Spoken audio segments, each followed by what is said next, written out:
지금 CU 편의점에서 물건이 사라지고 있습니다. 삼각김밥, 도시락, 생필품 당연히 있어야 할 것들이 비어 있습니다. 단순한 물류 지연일까요? 아니면 더 깊은 문제가 있는 걸까요? 이 상황의 핵심은 하나입니다. 압박은 위를 향하는데 피해는 아래로 떨어지고 있다는 점입니다.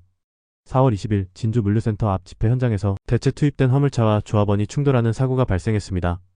이 사고로 한 명이 사망했고 여러 명이 부상을 입었습니다. 현재 운전자는 수사 중입니다. 중요한 점은 지금 단계에서는 법적 책임이 확정되지 않았다는 것입니다. 이 사건은 감정으로 결론 낼 수 있는 단계가 아닙니다.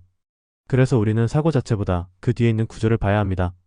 지금 상황을 한 줄로 정리하면 이렇습니다. 노조가 물류를 멈추고 그 충격은 점주에게 직격으로 전달됩니다. 노조는 본사를 겨냥하고 있습니다. 하지만 실제로 피해를 받는 건 점주입니다. 이 구조에서 중요한 질문이 생깁니다. 왜 싸움은 위에서 시작되는데 피해는 아래에서 터질까요? 먼저 화물연대입니다. 이들의 요구는 명확합니다. 원청과 직접 교섭, 운임협의 노동조건 개선, 그리고 그 수단이 물류 차단입니다. 물류를 멈춰야 협상이 시작된다는 논리입니다. 이 전략 자체는 노동협상에서 흔히 사용되는 방식입니다. 문제는 그 다음입니다. 물류가 멈추는 순간 피해가 본사가 아니라 다른 곳으로 이동합니다.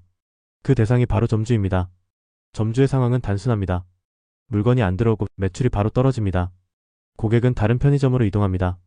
그런데 점주는 이 갈등에 개입할 수 없습니다. 노조에도 본사에도 영향력이 없습니다. 정리하면 이렇습니다. 책임은 없는데 피해는 가장 크게 받는 위치입니다. 이 구조가 반복되는 이유는 명확합니다. 첫 번째, 간접 고용 구조입니다. 화물 노동자는 원청과 직접 계약 관계가 아닙니다. 그래서 교섭 책임이 불명확합니다. 두 번째, 물류 집중 구조입니다. 몇 개 물류센터만 막혀도 전국 공급이 흔들립니다. 세 번째, 손실 전가 구조입니다. 점주를 보호하는 장치가 사실상 없습니다. 이 세 가지가 결합되면 어떤 일이 벌어질까요? 노조는 압박을 위해 물류를 멈추고 본사는 버티고 점주가 그 사이에서 피해를 흡수합니다. 이건 우연이 아니라 구조입니다. 그렇다면 해결 방법은 있을까요? 이상적인 이야기가 아니라 현실적으로 가능한 선택지만 보겠습니다.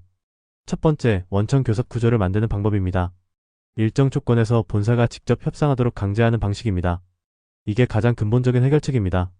하지만 입법이 필요하고 시간이 오래 걸립니다. 두 번째, 점주 손실 보전 장치입니다. 파업으로 발생한 피해를 본사가 일부 보상하거나 공동기금을 만드는 방식입니다. 이건 갈등이 점주에게 번지는 걸 막을 수 있습니다. 하지만 비용을 누가 부담할지 문제가 남습니다. 세 번째, 최소 물류 유지입니다. 파업 중에도 일정 수준의 물류는 유지하는 방식입니다. 현실적인 피해는 줄어듭니다.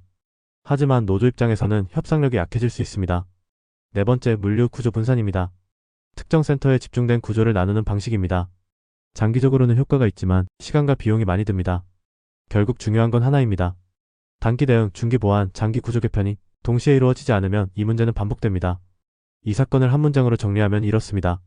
압박은 위로 향하지만 비용은 아래로 떨어진다. 지금 구조에서는 선택지가 두 개뿐입니다. 노조가 멈추면 협상력이 사라지고 계속하면 점주가 무너집니다. 즉, 균형점 자체가 없는 구조입니다. 그래서 질문을 던져야 합니다. 이 문제 책임은 누구에게 있을까요? 노조일까요? 본사일까요? 아니면 이 구조 자체일까요?